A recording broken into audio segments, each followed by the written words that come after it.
Item Number: SCP-219. Object Class: Safe. Special Containment Procedures: when not in use, SCP-219 is to be kept in a dismantled state. All of SCP-219's parts, as well as replacements for those parts, will be stored in the Engineering Division warehouse on the grounds of Site-43. SCP-219 is not to be tested within 24 kilometers of any Foundation facility that houses Euclid or Keter-class objects. Description: SCP-219 is a mechanical device consisting primarily of an array of pistons, driven by an electric motor which can be powered by attaching it to a separate generator. The entire machine is supported by a thorium alloy frame.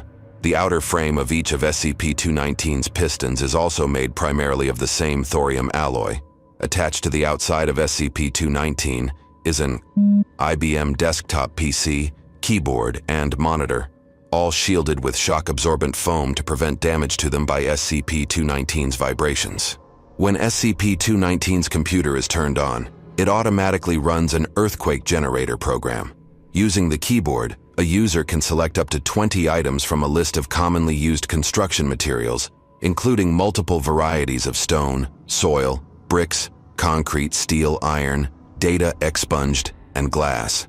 Selecting the other option from the bottom of this list brings users to a different screen, enabling them to select other substances, including several types of wood, plastics, papers, and bone. A user may also choose to describe the properties of a material that is not currently on the list, name it, and save it to the list for future use. After selecting a given material, the user is asked to estimate the object's mass, volume, and select a general shape to describe it. It is not possible to key in the composition of SCP-219 into SCP-219. Any attempt to do so results in the computer displaying an error message and shutting down. After materials have been selected, the user is asked to specify a range of effect, from 50 feet, distances are given in English units, to miles, and set 2 timers. One to determine how long SCP-219 will wait before activating once the program starts running, and one to determine how long it will run after it has activated. When all criteria have been filled in, the user may select Run to start SCP-219 or Start Over to enter a different set of criteria. SCP-219 cannot be shut down once a program begins running without being dismantled or damaged. When activated, SCP-219's pistons oscillate and begin creating vibrations in the air to match the resonant frequency of the materials selected by the user. Different sets of pistons create distinct resonances. These materials begin to vibrate in turn as they are struck by air waves, eventually shattering or otherwise coming apart from the strain put on them by the oscillations. The waves created by each oscillator do not seem to have any effect on each other, even when they are traveling through the same media, enabling SCP-219 to resonate with many materials simultaneously. Studies of how this is possible, or how the effect might be duplicated, have been inconclusive.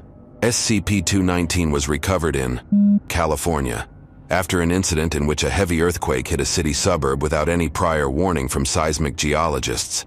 Eyewitness reports gathered from survivors indicated the seismic disturbance had effects similar to that of a quake registering at 8.8 on the Richter scale, over a space of only 20 kilometers.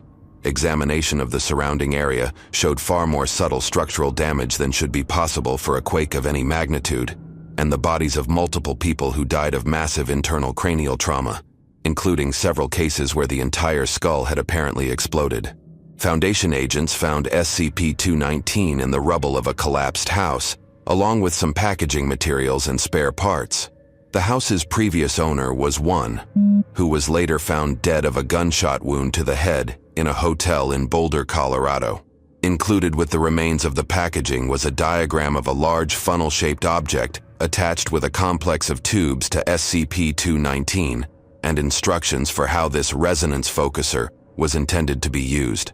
Its intended purpose, according to these instructions, was to channel the resonance waves generated by SCP-219 on a much more linear trajectory, increasing the range of the machine in a single direction by %. The instructions suggest several applications for this attachment, including a makeshift offensive wave cannon, a tunnel carving device, and a resonant annihilator function created by turning the focuser downwards. Footnote 1.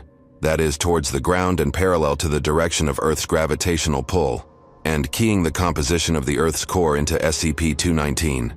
The search for this missing attachment is still ongoing. Addendum. For those who wish to use SCP-219 for demolition purposes, note that SCP-219 will work most effectively if it is on level, solid ground. Also note that for buildings utilizing an internal metal frame for support, SCP-219 is better used to target the frame than the materials built around it. If SCP-219 is still running, but the vibrations appear to have stopped, disconnect the power supply and check to see if the oscillators have ground away the surface underneath themselves. They may not work properly if the ground the machine is set on is also shaking. You may need to move SCP-219 to a more durable foundation to ensure that it works properly. Consult User Manual 21901 for more information. Dr. Chung. Addendum. Despite the obvious similarities to Nikola Tesla's earthquake machine, see SCP, SCP-219 clearly must have been built at least years after Tesla's data expunged. Given what we know about data expunged, it is most likely that whoever built SCP-219 simply took Tesla's designs and expanded on them. Dr. Chung.